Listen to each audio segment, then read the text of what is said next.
to the cloud. Okay. So we start with the last lecture of Marco Schiro. Yes. Hello, everyone. Good morning. So I don't know if you have seen on the Slack channel just a small advertisement. I have posted the lecture notes and the slides from lecture number 2. I'm trying to make this pointer work. Okay, no problem. So the lecture number 2 was open Markovian quantum system. So the plan for today, as I had said yesterday, so you see from my original plan in lecture 1 and lecture 2, we were supposed to close with an overview of some of the recent methods that we are using to solve Floquet problems and Limbler problems. And so we didn't have time, so I actually decided to have a little intro to this lecture 3 before getting to the tutorials and the homework that maybe you have time to have a look. I decided to give a little bit of an overview of these two, just to give a sense of the fact that using this Floquet and Limbler formalism can actually be put at work in some non-trivial problem that, of course, we didn't have time to cover. I prefer to kind of start from the base. So that's what I'm gonna do. I'll try to keep an eye on the watch so that at some point we'll go into the tutorials and homeworks. Okay. Okay, so essentially, as you see here, the presentation will cover two approaches that we have developed, and I think they're pretty interesting. So if you are curious, I will give you references for those. So the first method is called the flow equation, and it turns out that it's as a kind of a long story in equilibrium problems. The flow equation is essentially a technique to diagonalize Hamiltonian operator as a series of infinitesimally small unitaries. Okay, so this is a technique that in fact exists in mathematics under various names in a discrete form. You can always diagonalize an Hermitian operator with the unitary transform, but you can do it as a series of transformation. And in physics has been somehow introduced by Wegner, Wilson, and has a sort of RG flavor that makes it kind of interesting. So what's the idea? The idea is that you start from your microscopic Hamiltonian that you want to solve, your matrix, and you kind of attach to this Hamiltonian a sort of parameter L that represents a scale or like a flow time. And the idea is that at initial time and flow time 0, you have your microscopic Hamiltonian, and you want to devise a flow that will bring you to a diagonal form when L goes to infinity. Okay, and an important point. So in a certain sense, it has this flavor of RG, but the important point is that this is done through unitary transformation, and so it's not really like an RG where you throw away terms. In principle, here you just reshuffle, and this picture over here, you have a matrix, and you want to make it more and more diagonal. What you do, you take the off-diagonal terms and kind of reshuffle them into the diagonal. Okay, so you can do that. You can generate this flow for Hamiltonian using this parametrization, using this generator that has to be anti-Hermitian. And now this unitary operator U of L generates my flow. And the basic equation of the method, the flow equation, is written over here. It is a differential equation for the Hamiltonian itself as a function of this flow time. And you see the flow evolution resemble like a quantum mechanical evolution with this generator eta. Now there are various choices for this generator eta, and I would say that the most common in the physics literature is the one that has been proposed by Beckner, and is essentially the idea of splitting the Hamiltonian into a diagonal part and an off-diagonal part. And the idea is that you want to put this off-diagonal part to 0 in the long flow time limit. And so a generator that achieves that, you can even prove it mathematically in general for a matrix, is a generator eta that is the anti-commutator between the diagonal part and the off-diagonal part. Okay, so you can see this this flow equation as sort of equation of motion in flow time for the matrix element of your Hamiltonian. If you have a matrix, your Hamiltonian fixed basis, your Hamiltonian is a matrix, and you kind of iterate the matrix element. This is not particularly convenient if you think about it. If you have to do that, you might want for large matrices, you have to kind of trade off between diagonalize and solve a couple differential equation. But the power of the method is that, of course, you can use it sort of like within a second quantization kind of language, and this makes it interesting. So let me give you some example of what this looks like and how this can be generalized very naturally. And I hope that with what we discussed last time, both to flow case system and linear system. So an example that is the simplest one is a non-interacting problem, disordered electrons, an X chain. So you have Hamiltonian that describe hopping on site I and J and some random disorder local.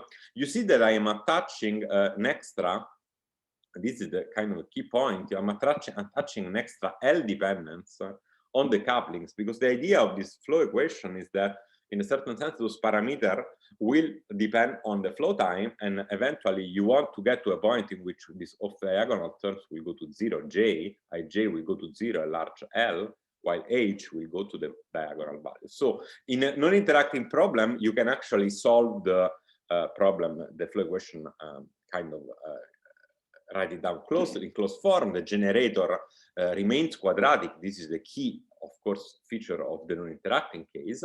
And so the generator is quadratic. You can take the flow equation that I wrote over here for the flow of the Hamiltonian. The AL in H of L is the commutator of eta with H.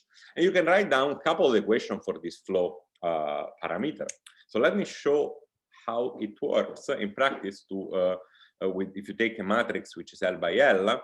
And so this is the your initial time. Now I will show you a movie which is kind of a flow time, and the initial condition is the Hamiltonian that you start with, that you want to diagonalize. So you see the initial condition is we are taking a Hamiltonian that is only next neighbor hopping and some random numbers on the diagonal. So you should see that there are boxes that are filled on the diagonal and off diagonal. The dynamics of this matrix element is described by this equation of motion here. Okay, and you see the key point is that you see the first term of the flow dynamics is proportional to kind of the square of the difference of the diagonal elements, which tells you that those elements that kind of are far away in energy will decay to 0 faster. So let's run this, and you see what happens. You see what happens. First, it starts to populate the off-diagonal part, but then slowly those off-diagonal terms will decay to 0 and will kind of renormalize the diagonal. And so if you wait long enough, eventually this guy will be completely diagonal with values on the diagonal that you can just read your eigenvalues, and that's what's happening. And now I will plot the eigenvalues and compare them with the exact diagonalization of the very same matrix, and that's exactly they are on top of each other. Maybe you see it here, some red, some green spot, the dot, and blue dot. Okay, this means that this is fine, this works. So it's a sort of way of translating a diagonalization problem into solving a couple differential equation in a flow time. Just to say that we can, so this was an example that is exact, but you can extend this, for example, in problems for which diagonalization is limited to very small system size. So let me give you an example. There is a trade-off, of course, and let me give you an example. For example, imagine you want to solve an MBL problem like the XXZ chain.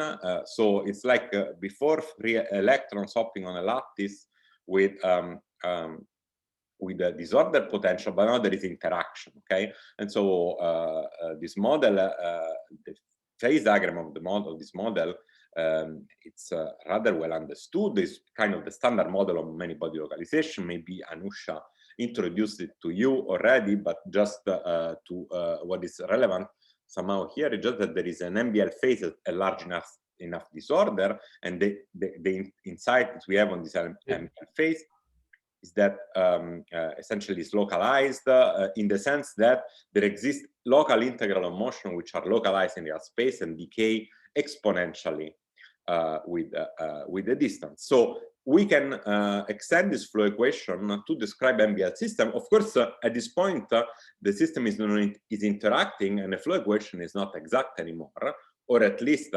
that's not what if you want to do it exactly, the cost becomes definitely comparable, if not worse, with the exact diagonalization. But we can use it as an insight, take insight from the physics of the MBL phase. And what we do is we parameterize this flow of the Hamiltonian in terms of a diagonal part and an off-diagonal part. And of course, now that there are interactions, once you write down the flow equation, in general, you generate a hierarchy of coupled equation, meaning that during the flow, you start from the XXZ, but you will generate higher order couplings. And we include some of them, the leading terms that describe the interaction between L bits, this delta ij, and truncate the others. Okay, and so we have Marco, excuse me, there is a question from Lorenzo. Sure. Yeah, sorry, I'm not looking at the chat, so please. No, yeah, please, Lorenzo, ask the question. Okay. Hi, I'm quite confused a bit about this procedure. First of all, one thing I didn't get is probably you said, is there a general way to guess the Wegener generator to move the flow? So the Wegener generator of the flow, in principle, given your let's say running ansatz for the Hamiltonian, is defined by the commutator between the diagonal and the off-diagonal part. Okay. Then the question is, for a given problem, what is the running form of the Hamiltonian? Sometimes in application where the flow equation is exact, like for example, if you write it in terms of the matrix element of the Hamiltonian in the Hilbert space, there is no doubt. This is completely well defined. You have an Hamiltonian, you fix a basis, you have diagonal terms, you have off-diagonal terms, the coefficient, the matrix element depend on L. This is perfectly well defined. If instead you want to use kind of second quantization, which I think is what makes it somehow interesting, then for an interacting problem, in general, the ansatz that you give for the running Hamiltonian has to be motivated by physics. Okay, there is no general recipe to tell you which one will be the relevant one. But once you fix an ansatz for the running Hamiltonian, then the diagonal and the off-diagonal term are well defined, and the Wegener generator is the commutator between them. Okay, and just one more question. So that in the end, our goal is to get information about the system when the Hamiltonian is in its diagonal form, and then when the Hamiltonian is in diagonal form, you got the eigenvalues. Okay, and then we transform back with the. Yeah, then you can do many things with that. I'm going to the very basic. Okay, so let's say that your goal is to get the eigenvalues of an Hamiltonian. You can get the eigenvectors. You have the unitary that diagonalize the Hamiltonian in principle, so you can do whatever you want. Okay, either in a matrix form, quote unquote, exactly, or in a parametric, in sort of a parameterized form that you have chosen with your answers. Okay. So you can do dynamics, and so we have applied to various things. I want to discuss somehow the Floquet and Limbler case, but yeah, in principle you can get naturally you get the eigenvalues, and you can get also other information. Okay, and just one final question. Sure. In general, so are we sure that when we choose the Wagner generator in that form, the final Hamiltonian will be diagonal? Yeah, absolutely. So this is, as I said, this is something a mathematician loves. I also have a slide somewhere here exactly for this question. I'll just go through it very quickly. So for the general standard case, okay, flow equation for Hamiltonian, you can show, so first of all, this is a unitary flow, so you have a bunch of invariants. Every power of the Hamiltonian stay constant because these are unitaries.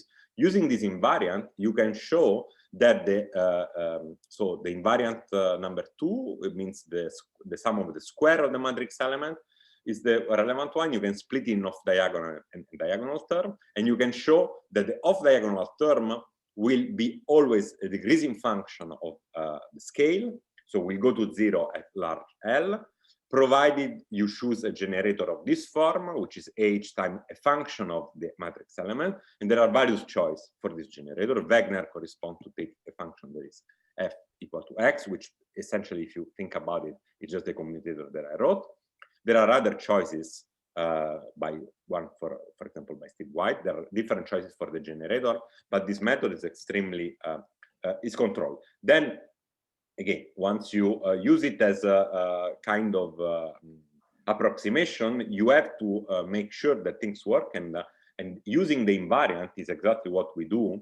The fact that there is an invariant means that if you would do the flow equation exactly, this would stay constant. If you do a truncation, there's no reason a priori in which your truncation will preserve the invariant. And so we use, for example, in our MBL application, we use the invariant to check when the method is controlled. So this is one way of okay, thank you. Yeah.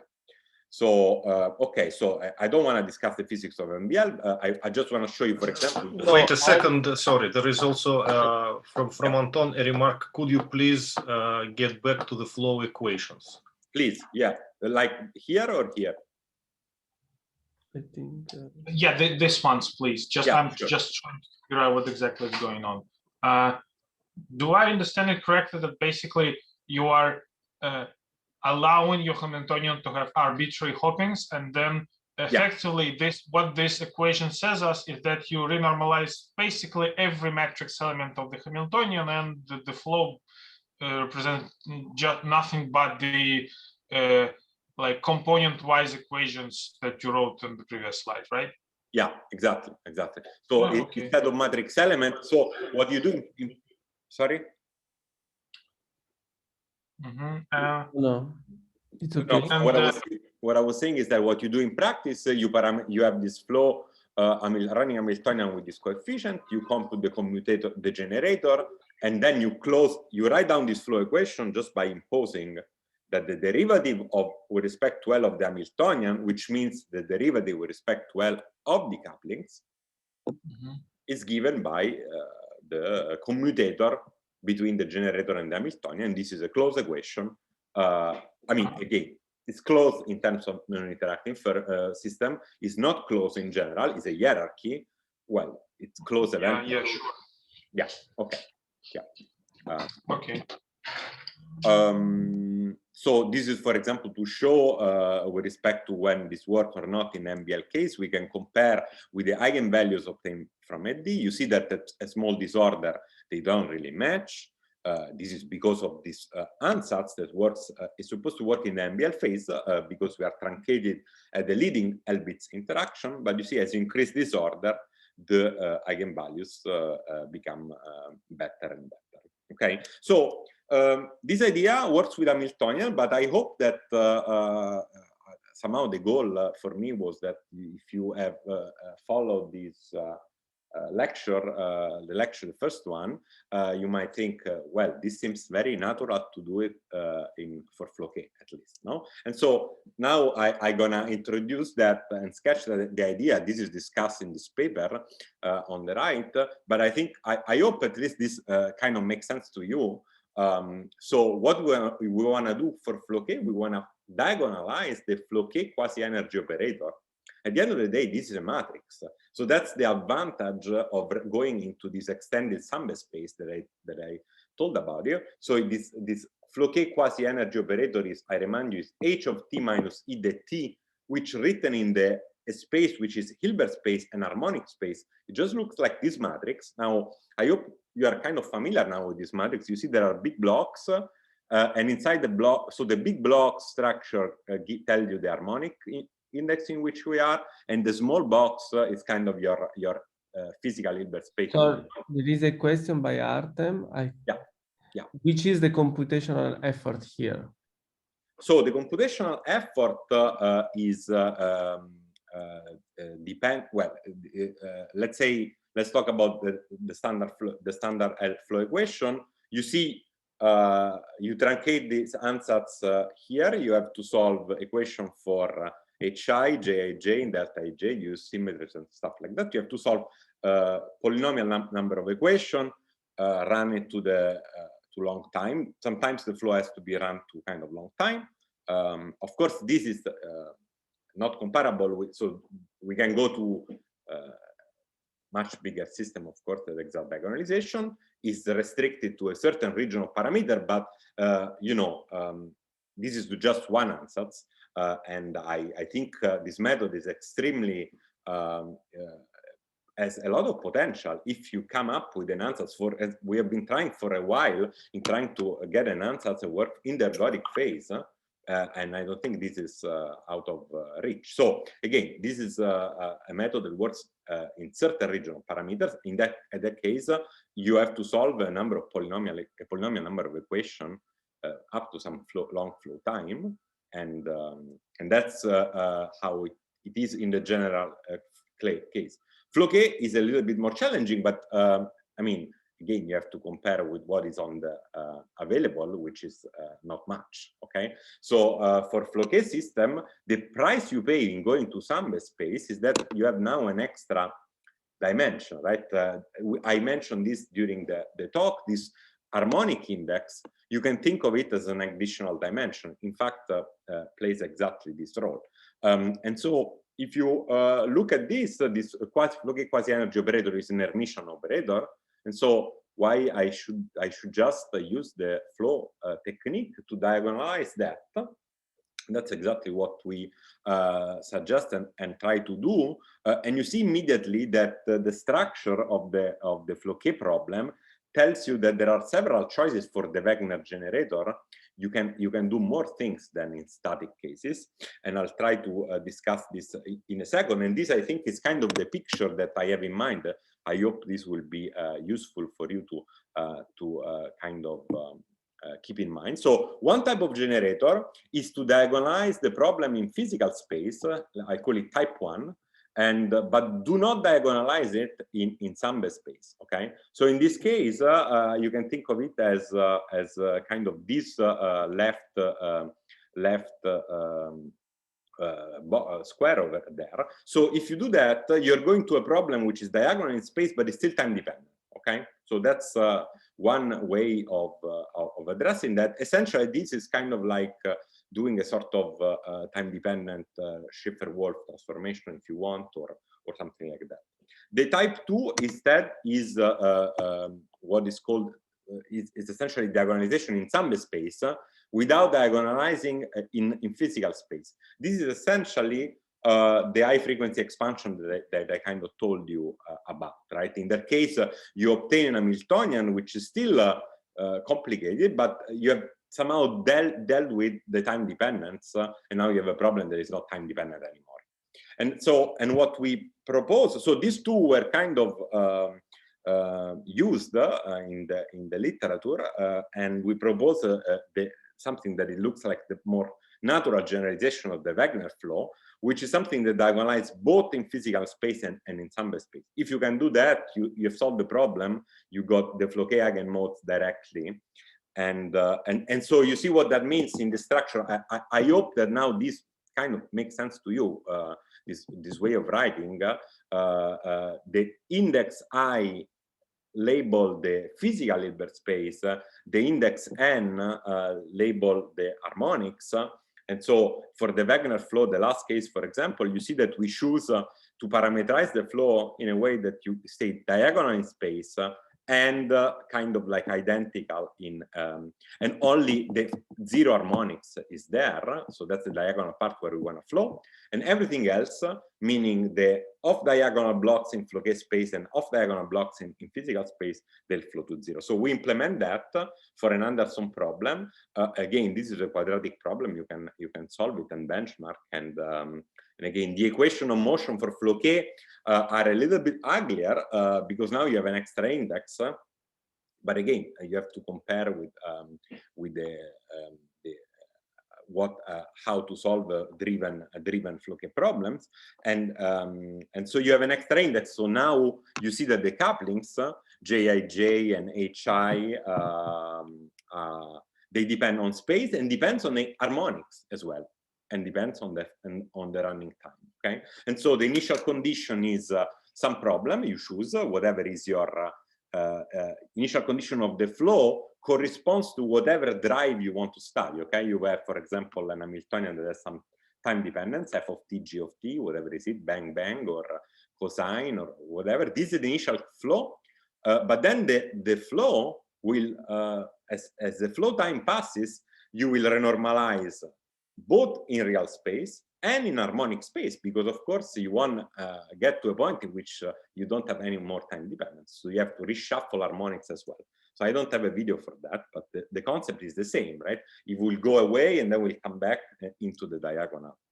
The equation are here. I'll give you the slides if you're interested. But again, there is this limit at large harmonics that is a little bit like large high frequency, high energy differences guarantees that those flow equations will decay.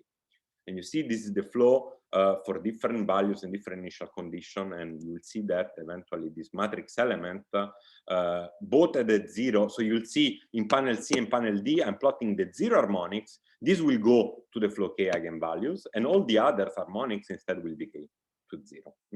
And so again, this is a simple Anderson model. There is not really a need to do flow equation, but then if you want to do Floquet MBL, then it starts to get interesting, because Floquet MBL really there's not much you can do or for large systems. So this is still a lot of work in progress, but I find it particularly promising. Here's a question by Artem. Yep. Yes, so on the slide before, I mean, I suppose you still have to truncate the harmonics in principle, right? You can. Yeah, absolutely, you're right. But so, if you go to the high harmonics, is it kind of worse because then you're sort of on the edge of the matrix, or could you kind of choose only high harmonics and truncate, let's say, the low ones? So excellent question. This I missed this point. So at the level of Anderson, it's kind of a truncation that is not that severe, in the sense that again, it's a little bit like an extra dimension. You also have to truncate the number of sides. Look at the plot in the bottom panel. This is sort of an error between Floquet flow and kind of hexadiagonalization as a function of the number of harmonics that we retain. So that's also, I find it particularly interesting. And as I should say, we don't fully understand all of that. Okay, this is really something that will be further developed. But you see, the number of harmonics that we need to keep the error under control, first of all, depends on the frequency of the drive. And this is kind of expected. If you are at high frequency, of course, you expect things to be kind of well controlled. Already the high frequency expansion would work and so on. The problem is when you start to decrease the frequency with respect to the bandwidth of disorder. But you see, this error go down pretty quickly, and we have manageable, rather small error even with small harmonics. So how this work and how this can go through for an interacting problem, this is completely open. Okay, so this essentially what we've done here is just an application to the Anderson model, but the extension to the interacting problem we are really starting to scratch, and there are many open questions, and so it's just want to take it as an invitation to read more if you're curious about it. Let me maybe speed up a little bit. I also want to say that the same idea, kind of flow diagonalization as a running flow, can be done for Limblard. This is also a work that we have done last year, and the idea is the same. You write Limblard as a matrix, either you use the super fermion super boson, or you use just your favorite way of writing a super operator as a matrix, and then you write this needs to be a similarity transformation, not a unitary transformation, because Limblard is not an Hermitian operator, but you can do that. There are various generators that you can choose, and some of them converge fast, some of them converge quickly. Okay, so again, I don't want to take too much time, but at least say that the structure that we discussed in lecture can also be applied to something that could be interesting for you. Okay, the second slide part, I will go a little bit more quick, but maybe this is more familiar to you because you heard already Michel class. So I just want to say that both Floquet problem and Limblard problem can be dealt with in the limit of large lattice connectivity, which is what is called dynamical mean field theory. And this is a kind of a very powerful method to solve this kind of non-equilibrium problems. You have seen it in equilibrium. I want to say a couple of things for the non-equilibrium because I think it might be useful for you to have this information. So the MFT, let's remind what Michel told us, is essentially an exact solution of a many-body lattice problem in the limit of infinite lattice connectivity. So you have a lattice connectivity Z, you want to send Z to infinity, and the many-body kind of perturbation theory diagrammatic simplify, and the self-energy becomes completely local, does not depend on space, but only depends on frequency. And this is what this self-energy, depending on frequency, is what you obtain through an impurity model. And that's what Michel told us about. You can do the very same thing when the Hamiltonian is time dependent and you are in a non-equilibrium kind of condition. The main difference, actually, you can, the construction and the large connectivity limit for isolated system or driven system is very similar. The main difference is that your impurity problem, the one that you try to solve, you solved with the tutorial, is now out of equilibrium, okay? Because remember, the impurity problem describe the rest of the lattice, mimic the effect of all the neighbors of this kind of single atom that you are considering. And now the entire system is out of equilibrium, so the neighbors are in some non-equilibrium state, and so the bath has to be a non-equilibrium bath. What does it mean a non-equilibrium bath? Is a bath that depends on two times, T and T prime. You see, I call it here delta, T of T prime. This is an action. You're probably not familiar with this, but it's, you should know what a bath is from the MFT. The main message is that when you go out of equilibrium, you have to deal with a problem that is not time translation invariant anymore. So solving these impurity problems in real time is a big challenge, is a big deal. And it's very important for various applications, not only the MFT, also quantum dots. You have seen the talk by Xavier Vantal, and it's a very tough problem. Okay, so this is one of the problems that if you have ideas, you can really help. Because why it's so difficult? Well, it's difficult because we don't have quantum Monte Carlo, essentially. I mean, quantum Monte Carlo and real-time diagrammatic Monte Carlo suffer from the infamous sign problem or phase problem. Okay, so and this essentially boils down from the fact that the evolution is unitary. So imagine. So now you are an expert. You are expert of diagrammatic Monte Carlo. You have seen diagrammatic Monte Carlo with Michel. You remember what is it? You take partition function, you expand in whatever you want in interaction in something. Now try to expand the partition function of a non-equilibrium problem. You have to get 1. Okay, so it means that there are while cancellation on the left-hand side that will give you 1 on the right-hand side. And this cancellation means that there are minus sign floating around. And if you try to sample with probabilities, it's a problem. Okay, so this is something that when I was young, I was trying to work on, and you can do it, but it's very limited in terms of time you can reach. Okay, even for impurity problems, we were limited to times of the order of 1, 2, 3 in unit of the characteristic scale, and so since by now 10 years or more. there's been a lot of developments, but this is a very tough problem for which progress kind of come slowly. Let me say that you have seen the talk by Xavier Mantal, and this could be really a breakthrough. It's quasi quantum Monte Carlo. There has been others, and so just to say that in principle we would have like a recipe to solve this impurity model, quote unquote, numerically exactly like in equilibrium. But this method is not as efficient. So the state of the art for the MFT is to do other kind of approximation,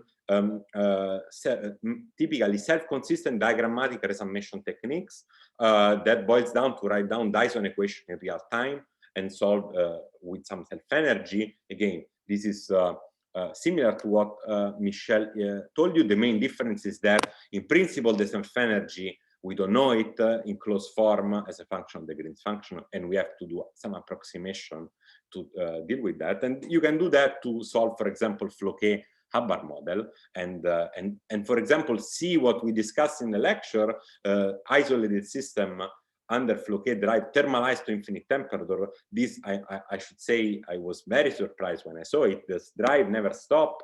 There is a modulation of the interaction that never stopped. Nevertheless, you look at the fraction of W occupied side as a function of time, and you see that a long time oscillation are completely damped. Look at the in this inset here. What I'm plotting in this inset is the Fourier transform of the signal. You see the green line as a peak only at zero frequency. It means that the system for local observable thermalized to a static time independent value that is also given by infinite temperature, because here we are going to double occupancy equal to 1/4, which means essentially all states are equiprobable. So the MFT is able to capture the thermalization to infinite temperature in the thermodynamic limit. This is not something that it's easy to get. And so to conclude, let me just also highlight that you can do the MFT also for Markovian problems. And that's something, so these are the kind of Markovian problem that we discussed in lecture 2. With many jump operators that can be particle pump or particle losses, or even multi-body, many-body jump operators. Look at this term on the right. These are two-body losses. There is an exercise in the homework. I don't know if you have time to look to kind of play with these two-body losses in this problem of one single side. That kind of, you can think of it the appetizer. If you want to start doing the MFT, you have to do a single side plus a bath. So what is the MFT for Markovian problems? We have kind of worked this out in this paper, and Orazio, I think, is in the school. Maybe you have seen this poster. So the MFT is take the large connectivity limit of this Markovian master equation, and we can take the large connectivity limit of the Markovian master equation. We do it through Keldysh, just because that's more natural, but probably there are also other ways. In the large connectivity limit for boson, for z equal to infinity, you obtain what is called Gutzwiller mean field theory, which is the mean field ansatz on the density matrix. I'll show it in a second. And the correction to it is the MFT. And the MFT, again, is some sort of impurity problem, like a single side coupled to a bath. But now the single side not only has the bath and mimic the rest of the lattice, has also its own Markovian environment that comes from the physics of your problem. So if you have pump and two-body losses, you have to solve an impurity problem which has both Markovian and non-Markovian environment. And so, for example, Gutzwiller is the first step you want to do. And again, this is something that if you do the tutorial, it's kind of like next order correction. What is Gutzwiller is the solution infinite connectivity, means that you assume a factorized form of the density matrix on each lattice side, and the entire problem maps to now a single site, which is embedded in a self-consistent field, time-dependent field, phi of t, which is given by the expectation value of the boson operator at time t itself. So you have to solve it self-consistently. So in a certain sense, you can take the exercise on Limbler that we wrote that we're gonna see in a second, and kind of add this consistent field that you have basically a good Wheeler-Limiet field, and you can study, for example, this problem with two particle losses that are interesting, transitioning to this C-body time crystal that are interesting. We discussed them in this paper. And DMFT, well, DMFT is a little bit more tough than that, but, and again, quantum impurity models, there is no free lunch, there is no general powerful method to study them out of equilibrium yet. But we did something that is still pretty cool, I think, is some sort of a formulation of this diagrammatic hybridization expansion for Markovian system, and it looks like a sort of dressing of the Limbler master equation. So you see this Dyson equation over here resembles a series of non-crossing diagrams, and the first term is the Limbler term, and the second term comes from the bath, and it's this self-consistent non-Markovian environment. And so you can solve that and discuss, for example, the correction of the MFT to the mean field Gutzwiller limit in the context of this crystal, for example. Okay, so I don't want to go too much, take too much time. Let me just wrap up this part, and we go to more simple but detailed discussion maybe. So the message, I guess, of those two lectures were two. For closed-driven system, Floquet is your guy. Floquet modes are the relevant eigenstates. You can get them in several ways. We discussed that. I think the Sambe space has some interesting benefit in terms of what you can do in terms of formalism and new methods. The diagonalization of the Floquet unitary operator is also another alternative. It's definitely straightforward if you want to do a diagonalization. If you want to do other kind of methods, you have to sit down and think about it, but maybe there is a way.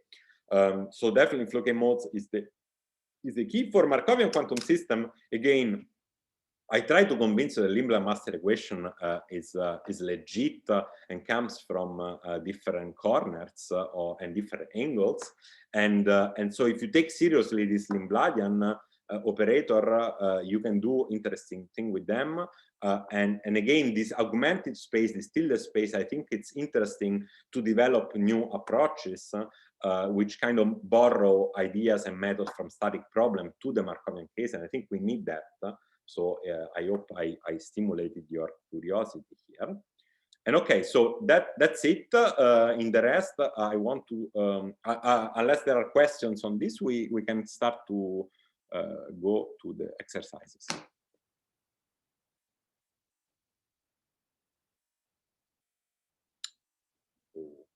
Okay. I think we can go to the exercises. So let's go. So let me take my file. I want to first yeah. So I have a new file which is like the one you have on Google on Slack, but now there is some additional detail and solution, and then we'll go to the notebooks. So let's discuss first Floquet. So I choose like the simplest problem you can think of, but my point here was let's focus on the physics as much as possible, try to understand and familiarize with the problem, keeping the implementation as simple as possible. Okay, so of course, if you want to do more complicated thing, you will have to think a little bit about it, but I think from this you can hopefully get the sense of what Floquet modes are and how to get them. So the problem is a two-level system in coupled to light, and I propose you to do two kinds of light coupling. One is called circularly polarized light, and it's the first one. You see, you have a two-level system delta sigma z with this kind of perturbation, and the second one is linearly polarized light. Okay, so the homework proposed like 4 or 5 exercises. Let me and I would say mostly for the circularly polarized light, and then there was an extension to the linear case. So I want to discuss a couple of things here, and then we go to the notebook. So I don't know if you had time to think about that, but so circularly polarized light is kind of easy. it was kind of a joke, if you want.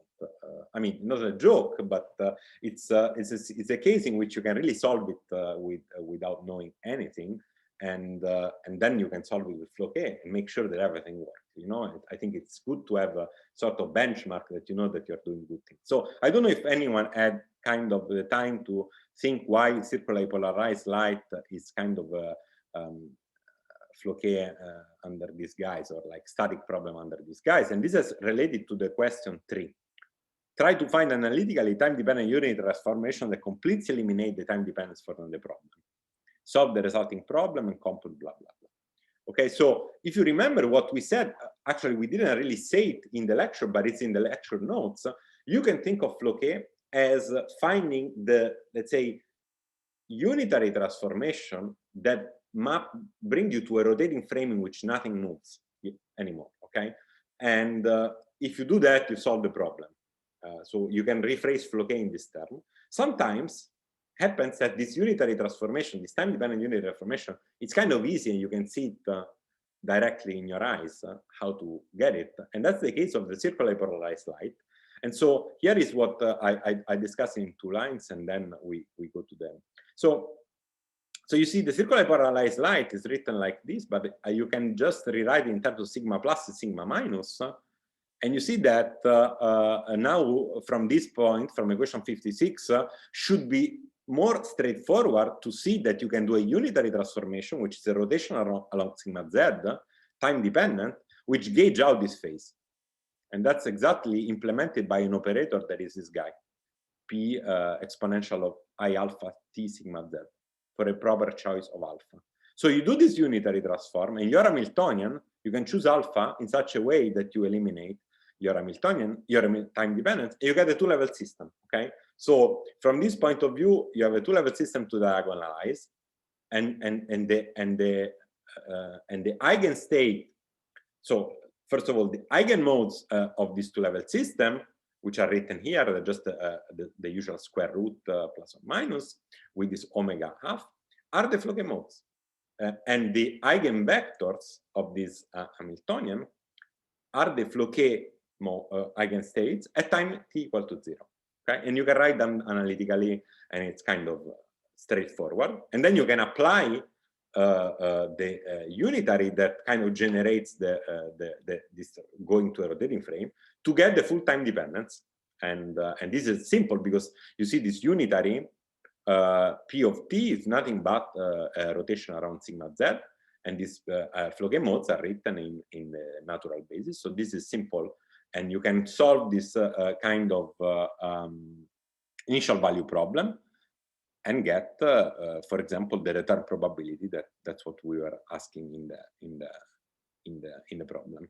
So you see, for example, that the probability to go from to kind of come back to up, if you start, let's say, from a down state and you let it evolve, is a periodic function. You have this kind of resonance condition when frequency matches to delta, and you see just Rabi oscillation. Okay, so this is the exact solution for circularly polarized light, and we kind of keep it there because now you want to solve it pretending that you don't know that, because okay, in general for a Floquet problem it's not that easy, and already for linearly polarized light you cannot do it, and this has to do with the fact that linearly polarized light, this Hamiltonian here, it doesn't have this kind of rotational invariance that this guy has, right? It's just a discrete symmetry, so you cannot easily. Floquet is a way to do that. So okay, so in the notebook we're trying to solve the problem. We're trying to solve the problem without knowing this piece of information, because so let me go. Yeah, because we want to do it then for other problems. And again, so there are 2 notebooks for Floquet. One that works in the time domain, and the other one that works in the frequency domain. So I don't know. So what you should see is sort of a version of the notebook that I put in the same Google Colab. doc. Now it's written sol at the end, so it's solution. So it's my implementation of the code. So you had before a sort of very rough, incomplete code with some fill the void, fill the void, fill the void. I don't know if you had the time to go through it. Probably not, because this was all a little bit packed. I just want to say that if you are interested, if you will go through it at some point, you want to send me emails, or we can discuss also this afternoon, by the way, or in general, even in the forthcoming days. If you have questions, you can always reach me, and maybe we plan a Zoom and so on. So now I will first discuss the two-level system, the dynamic part. Okay, so what is the dynamic part? I think we discussed that in the lecture. I hope this is clear. One way to get Floquet modes is to build the unitary evolution operator over a period and diagonalize it. Okay, so unitary evolution operator satisfies the Schrödinger equation or Heisenberg equation, if you want, and we have just to integrate this equation from 0 to capital T, one period. And at the end, we get the evolution operator period, and we diagonalize it. We use the spectral decomposition that you see to read out the Floquet modes at time t, at time 0, and the Floquet energies. So how to do that how to do that? Okay, so what we do in this, so we import a bunch of modules that essentially SciPy, NumPy that we need. So what we should discuss. So here we define a bunch of things that we need: the mesh, the time mesh, the parameters of our problem. I think this should be sufficiently clear. We need to store a unitary operator. There is a matrix. So this, I think, is something that I want to kind of emphasize. These two sides, if you had time to think about it, maybe you have already appreciated. This confused me a lot when I start working on this. So these two sides are very different. In one case, you manipulate things of whose dimension is the Hilbert space, physical Hilbert space of the problem. Okay? You have a two-level system, is a 2x2 matrix in the time domain. So what we need is a unitary operator, which is a matrix 2x2 and state by n states for some slice in the mesh that I care. I also store the U dagger because I need it, and I want to store the eigenvector left and right, the eigenvalues, and some other things. So we always manipulate things that scale as the system size of the Hilbert space. Okay. As we will see in Sambe, you have an extreme redundancy. And at the beginning, this redundancy might seem kind of awkward if you think about it. I have a lot of huge space, what I'm supposed to do. So kind of finding the way to understand this, I think it's kind of rewarding. Once you understand it, it's pretty obvious. So, okay, let's stay a little bit more in the dynamics. So I have a unitary operator that I have to propagate. So I will first of all write down my Hamiltonian. This is an Hamiltonian, the time depends on time. Here it's written for the circularly polarized light. If you want to modify it, you can just modify and add the G prime term according to the notes, or write it directly for cosine. So we build the Pauli matrices. We want to check that everything is fine. The trace is 1. We plot things. Okay, so maybe, I mean, this is a kind of simple, but I didn't give, I tried to give as less as possible for granted. So I also put a couple of subroutines to integrate differential equation with Runge-Kutta. Maybe this is your bread and butter. You do it every day, and maybe you go way up. You have implementation which are way better, but you know. So I give you two options. I think in the exercise I complete the Runge-Kutta 2, and I ask you to do Runge-Kutta 4. So we can discuss that. So the equation we want to solve is basically the general structure. Maybe I haven't written here, but I will write it right away. Maybe the general structure of the equation is sort of the epsilon, the t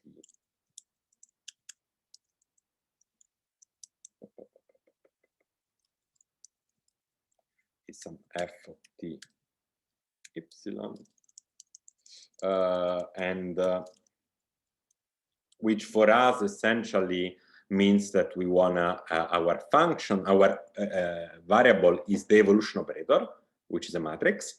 Our function is just a simple matrix multiplication, Hamiltonian times evolution operator. Of course, if the Hamiltonian is big, if you want to do hexadiagonalization of bigger system, this definitely is not going to be the best way. Yeah, but here it's just to try to understand a little bit what are these Floquet modes and so on. So in principle, you have to multiply an Hamiltonian for the evolution operator. And so Runge-Kutta 2 essentially works like this. You do a first step that is kind of half of an Euler step. You sit here, you first evaluate, you update, you assume that at time tn you have epsilon yn, and time tn plus 1, you do first half of an Euler step, and then you kind of correct it by saying that the full n plus 1 slice is the old one plus the function evaluated at the half the way with the function updated half the way. Okay, so and so this is what it looks like for us, this dynamics for the evolution operator. So you implement this in various ways. This is done like this is a Runge-Kutta that you call. This is a subroutine that you call and basically run your Runge-Kutta between 0 and capital T. You pass whatever function you need this to propagate. In our case, it's a matrix multiplication, and it's defined below here. You pass the function, you pass the quantity you want to propagate, and you also pass the Hamiltonian to be sure, an initial condition. And what you do is exactly what I discussed. You do half Euler step. You go from where you were to a kind of midway, and then you correct it. So you call it again, but now you pass. You see, instead of passing y at slice I, you pass z, which is exactly what you compute, and the function f is essentially matrix multiplication. There is maybe just one caveat if you want to discuss this matrix multiplication between Hamiltonian and the vector, and you see that here. So here Runge-Kutta 2 and also Runge-Kutta 4 ask me to evaluate the function at the time slice in the middle, actually in the middle of the slice, and I don't have that because I meshed it on some finite mesh. And so you can do various things. One, for example, is to do just a linear interpolation between those two values. So this is not really so important for us because, well, it is because this is a time-dependent problem. But we'll see for Limblard, for example, this is not really important. And Runge-Kutta 4 is a generalization of that, but now instead of just doing one half Euler step, you do a bunch of kind of intermediate step, and these are like this factor k. K1 is just Euler, K2 is exactly what I discussed before, and K3 is something that kind of updates with respect to K2. You see, it's another Euler step, but now you're evaluating the function with the correction K2, and K4 is the final one. This should be capital K3. So you can write that for the matrix structure we want to propagate, and this looks exactly as before. You only need to compute a little bit more things, but the structure of the function is the same. You call the function, you pass the function, pass the vector, the Hamiltonian, the initial condition, and you go. And so you have now you have a kind of a code that depending on your mood, you do RK2 or RK4. You can even compare and see which one is more efficient, especially when you start to go to long period or long times. So you propagate, and once you call this, you have in you get back the evolution operator in the entire period stored, and you can also compute the conjugate. You can check that the trace of the density matrix, given initial density matrix, is conserved by the time evolution. This is still unitary quantum mechanics at the end of the day, and you see that that's the case. If you do Euler, that I didn't put here, you will see that this is not as good, especially if you, and we start the bit right there soon. Okay, so now let's see what we have at the end of this propagation. We have the evolution operator ut of 0, and now ut of 0 you can diagonalize it. This is a unitary operator. It's not an Hermitian operator. It has left and right eigenvectors. The eigenvalues live on a circle of unit radius. They are phases. There is a subroutine in SciPy that does that for you. So you pass the evolution operator at time capital T, so propagation from 0 to T, and you get the eigenvalues and the eigenvector. You can get the Floquet quasi-energies by taking the log of the eigenvalues. Okay, so, and this I think is something that I want to discuss a little bit before with you. So you get two eigenvalues, and this is not surprising, right? Now we know even the solution. So we get two eigenvalues because we always work with the physical Hilbert space dimension. Two eigenvalues, two Floquet quasi-energies that are the one over here, 0.29 and minus 0.29. And you get Floquet modes. We'll get to the Floquet modes, but let me just say that I wanna, and let me go a little bit on, and let's compare with this exact solution just to make sure we are good. And you will see that we are, but we have to always pay attention. And this will be very important in some way. So I told you that there is an exact solution for circular polarized light. There is just the diagonalization of a two-level system.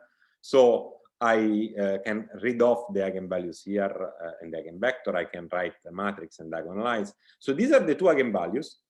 And you see that they look kind of right, but there is an important thing to notice, and this will kind of haunt us for the rest of our Floquet life. Floquet eigenmodes are defined modulo a frequency, an integer multiple of the frequency. So you see here I get minus 0.2897 and 2.30 for the sorry. I was misreading. I get 2.30 blah blah and minus 1.30. Okay, these are the eigenvalues. Okay, so and you should compare that with your implementation. That gives you instead these two values, 0.299 and minus 0.29. So at first you say, okay, something is wrong. I made a mistake in the code, but in fact it's not. It's just that you see these two guys are Floquet energies within the first Brillouin zone. So you can always restrict these Floquet energies to be between minus omega over 2 and omega over 2, and then instead, these guys just are the Floquet energies shifted by, so you see this is just shifted by 2. This is shifted by 2. And that's, so that's okay. That's allowed, okay? This will be very important in Sample space when we will have a lot of eigenvalues and we will not obviously at first know what to do. Okay, so eigenvalues are fine and they are directly, there two and you kind of know what to do with them. Eigenvectors describe you the Floquet modes. So the eigenvector of the evolution operator in a period describe the Floquet mode at time 0. And then what you want to do, you want to propagate them from 0 to any time. But we know that those are periodic, so we need to propagate them from 0 to capital T. And you do that just by applying the evolution operator that you have solved for the matrix U. You applied it to as a matrix applied to the vector, and this gives you the Floquet modes. And you have two Floquet modes corresponding to the two eigenvectors, and you can, for example, now solve this eigenvalue, this initial value problem that I told you before. Start from some state down and propagate, and this will give you exactly the Rabi oscillation that you are expected to get. And we can even check that this is the case by comparing this number to the this function, the sine square g, with the result. Okay, so for the circular polarized light, everything works fine. Now you can, again, I will leave you this for this notebook in the Google Colab, and you can play with it. And if you are interested, we can discuss more about it offline. You can add the the circularly polarized light, sorry, the counter-rotating terms, and add the and discuss the effect of breaking this this kind of symmetry and considering a situation in which you don't know the solution at all. So let me, since we are mentioning this linearly polarized light, I also want to add a comment. So let me shift back to my notes. I will also put them, those notes in the, sorry, where are those? Yeah. Yeah, I will also put those notes. These are in the Slack. I want to say something about the linear polarized light.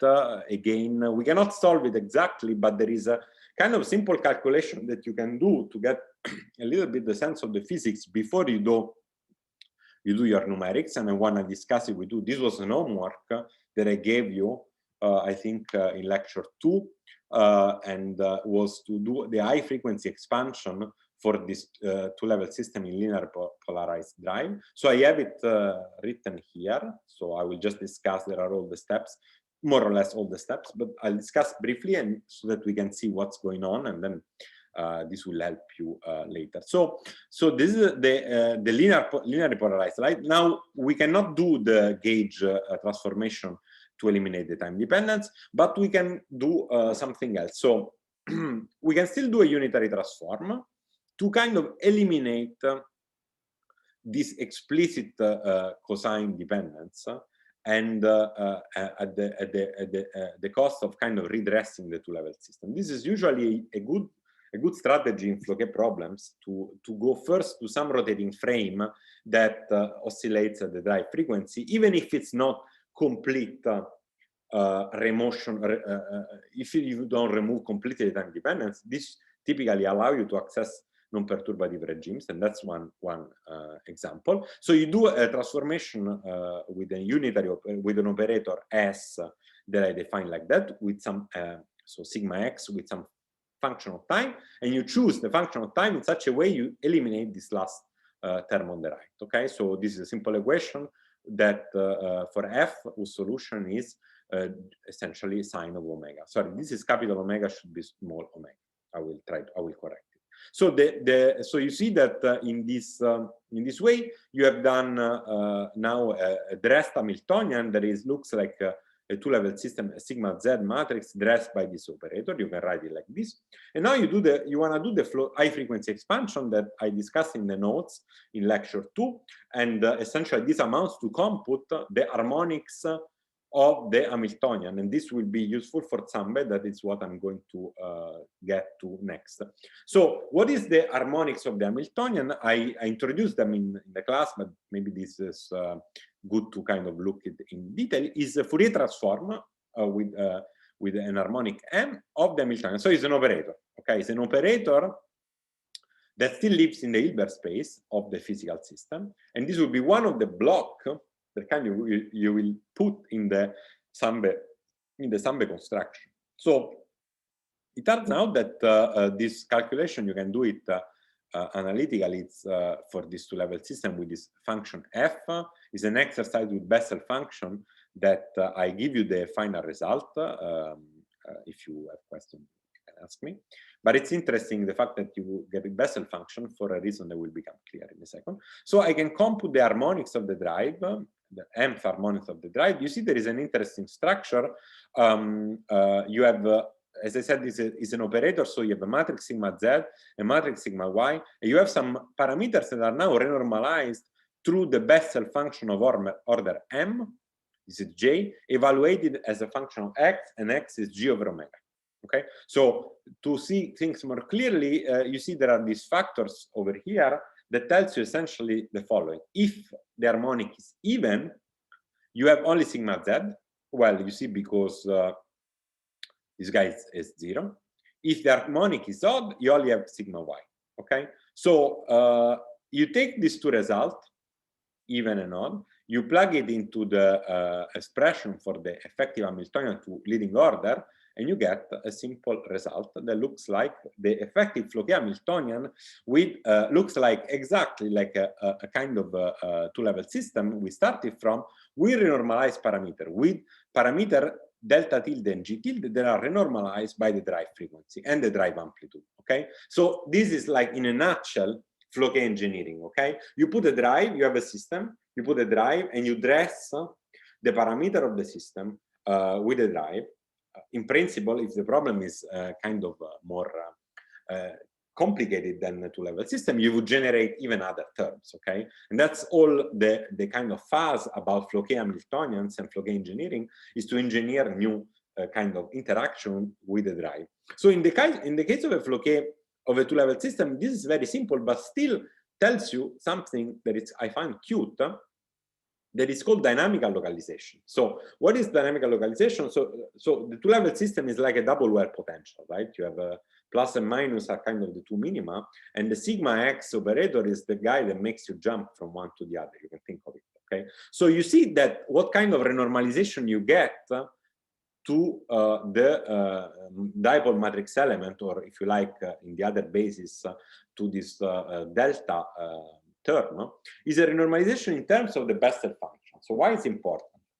So it's a Bessel function of G time omega, which is amplitude over drive, which means that if you take the large frequency limit and the large amplitude limit at fixed drive, a fixed ratio, you can completely, like, you are free to tune the parameters of this two-level system Hamiltonian. Okay, this is very important. Let me repeat. If you fix, just to give you another example, if you keep G of order 1, the drive amplitude, and you send frequency to infinity, this Bessel function will be always evaluated at argument equal to 0. Okay. Instead, if you say I'm gonna fix the ratio and send both to infinity, I'm in a regime in which the high frequency expansion is valid, and I have this extra freedom of completely normalize the value of my splitting. And now, I don't know if you remember Bessel function, but Bessel function oscillates and go to 0. So sometimes they're positive, sometimes are negative, sometimes they are 0. So now you can choose amplitude and drive in such a way that the ratio is at 0 of a Bessel function. And then you get an effective Floquet Hamiltonian in which the spin cannot flip anymore, because you don't have the sigma x, or you don't have the sigma z. Okay, and this is what dynamical localization. The drive frequency is so high that you kind of freeze and you cannot flip anymore. Okay, so this is in a nutshell. So I think it would be nice if you try to do then linearly polarized light and crank up numerically this frequency and amplitude, and try to see this return probability should be should kind of stay very, very small, right? Because the system would never go to up if you start from down. This could be a nice exercise that if you are interested in doing, and maybe if you are curious, we can talk about it more. Okay, so let me move to on, because time's passing and I want to also discuss other things. So let me go to the second part, and the second part was instead about Sambe, and Sambe might sound a little bit weird for some of you, and so I want to maybe dedicate some time. So let me take again the screen on my notebook. Okay, so now in Sambe we completely take time out of the picture, and that's the kind of beauty of it. I emphasize that a big problem of solving non-equilibrium problems is that propagate things is tricky, okay? And now we are doing a very simple example of like wave function propagation, which is a 2x2 matrix, so it's fine. But if you want to propagate things that are more complicated, it tends to be tricky. So the fact that you can go to a sort of Fourier space, you should think of it as the following. So all the convolution in real times become product in Fourier space, as you know very well. So Sambe is a way to kind of avoid doing convolution in real time and and do instead the matrix multiplication. So for various methods, some of which I described also flow equation, but other like even the MFT, there is a thing called flow DMFT, which kind of get around dynamics by working everything in some space. Okay, so it's I think it's a useful approach, and that's why I'm insisting on it. So let's try to familiarize with it and how does it work. So first of all, we work now in an augmented space in which you have your physical Hilbert space and you have the harmonics.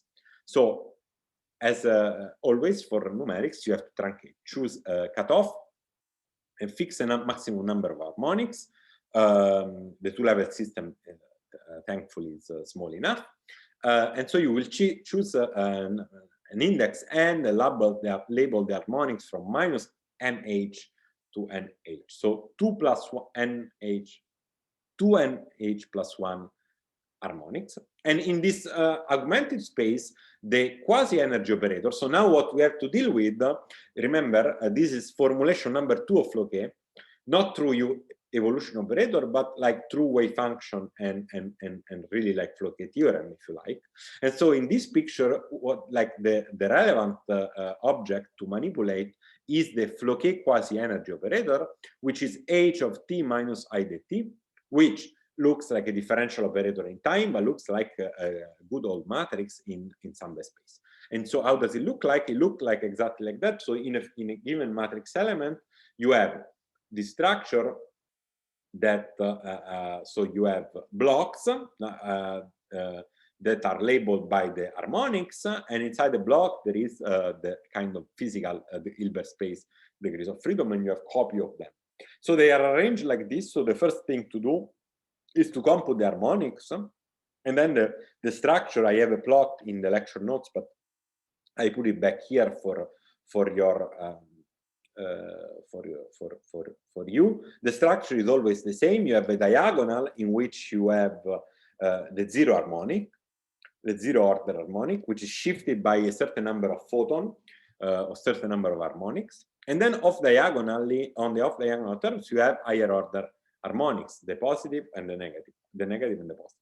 Now, the first thing to note is that the simplicity of the circular polarized light show up in some space as well. You remember I told you that circular polarized light is kind of Floquet under disguise, right? You can kind of get away with it without even knowing what Floquet is. And so how do you see that?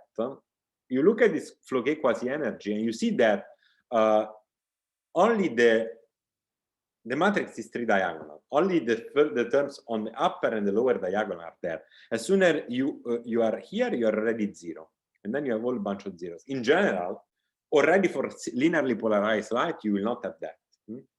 You will have a matrix that have many blocks.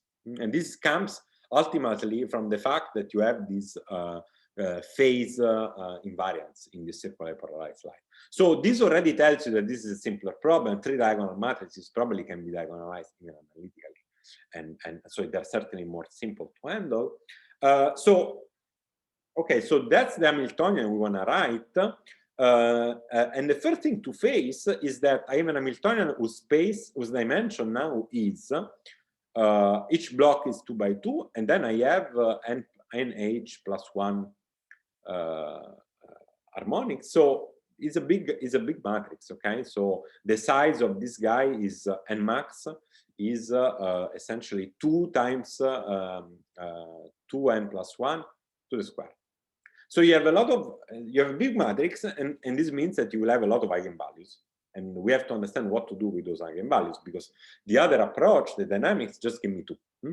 And so, but if you think about it for a second, it all makes sense, right? Because I told you that the Floquet modes are defined modulo an integer of an omega of the drive frequency. So actually, what you wanna write the Floquet modes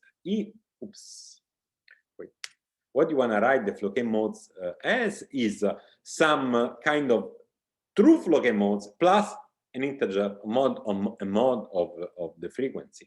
And so you see, if you do the counting now, it's fine because you have two, you really want to label your eigenvalues by 2 quantum numbers. One is alpha, which is kind of one plus or minus the Floquet modes of the previous formulation, and the other is n, which tells you which branch are you.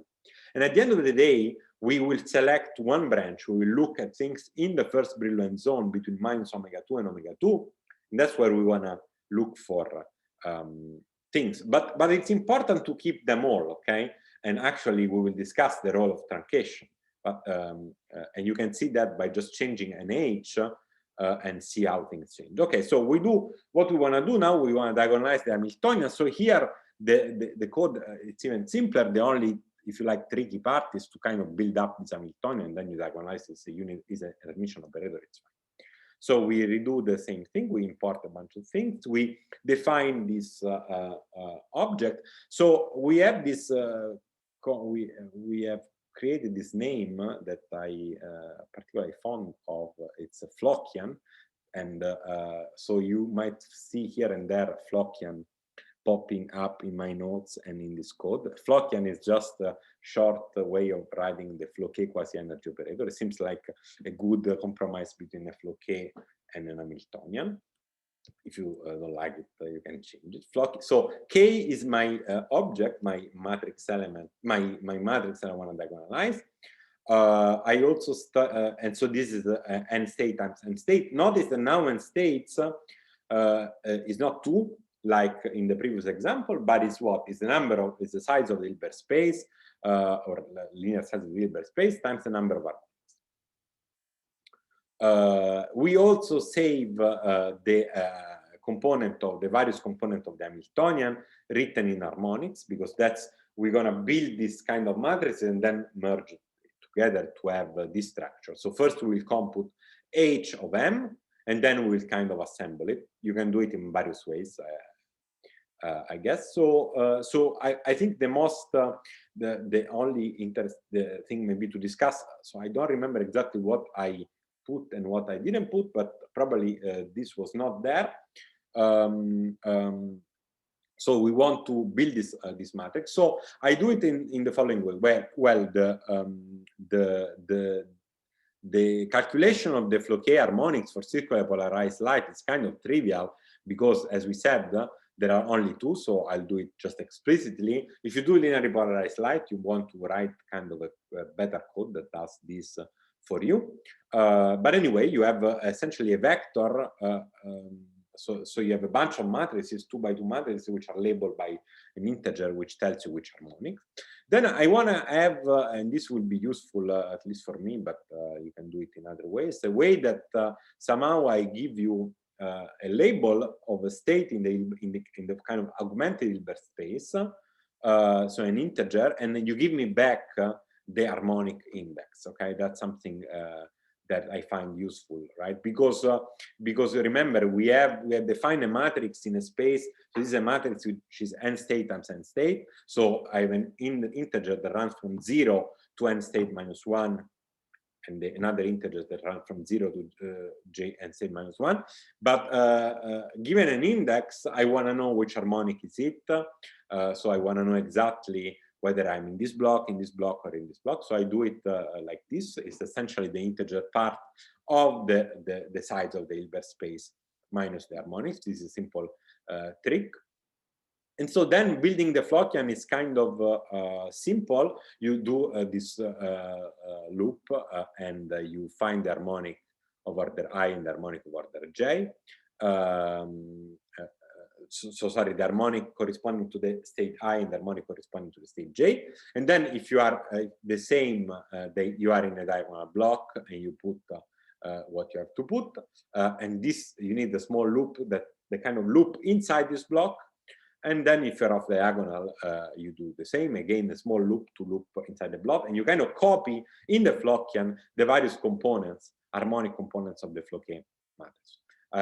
This is one way. I'm sure there are more sophisticated ways. And if the matrix becomes big, you probably have to sit down a little bit and find a better way to do that. But for us, we have the luck, if you want to work with the system. So now we have we're in a position of did I do it? now we are in a position to do eigenvalues and eigenvector of this Flockian. So let's look at the eigenvalues first, and these are the eigenvalues.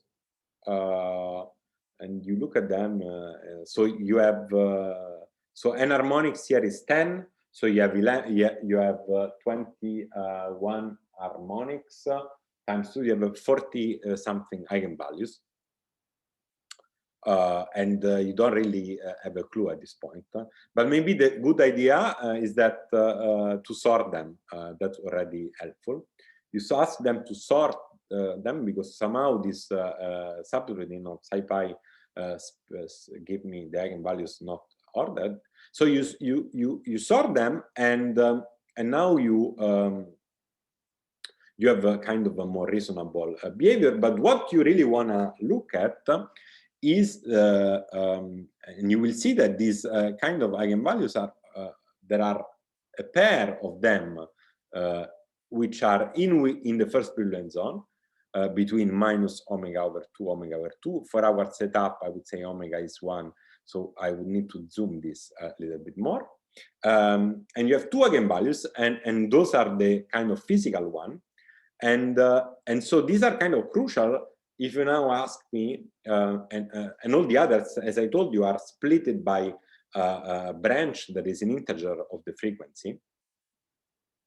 And now the kind of only tricky question, if you want, is if I ask you the eigenvectors.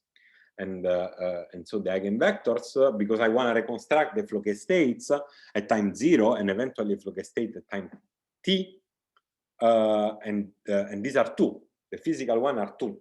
And here I have again 40, okay? And so how does it work? Well, you have 40 because these are really the harmonics of the eigenvectors, okay?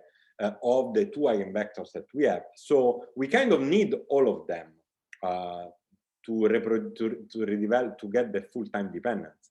But the kind of the important one are those that are associated to energies which are within the first Brillouin zone. So what you do, you look for the eigenvalues that are in the Floquet Brillouin zone.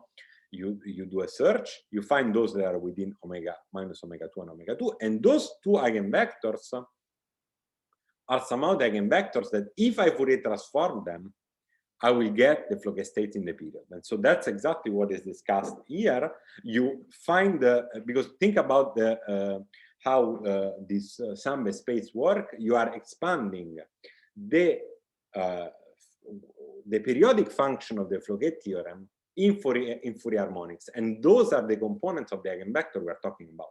So those are the Fourier components of the time domain Floquet states. So you find them, you Fourier transform, and you get the function, and you get, if you do everything correctly, you will get exactly the same time-dependent function that we have obtained by propagating the Floquet modes obtained through the dynamics. And this turns out to be the case, so I didn't do mistake, and that's good. You can check that everything is fine. You can do this initial value problem again here. And so I hope this clarifies a little bit more the meaning of the Sambe space. Of course, the number of harmonics, how many harmonics you have impact the accuracy to which you get the eigenvalues when you start, and the eigenvectors. When you start to get to 2 small harmonics, you'll see the eigenvalues. You will always have 2 eigenvalues in the first Brillouin zone, but they will not be really of the same precision of the one that you obtain with dynamics. And more importantly, to reproduce the time domain of the Floquet modes, you need harmonics. Those are Fourier components. So think about that. So the more Fourier components you have, the better your approximation. Then, of course, for a given problem, finding which level of truncation is a delicate question. One has to discuss this in detail.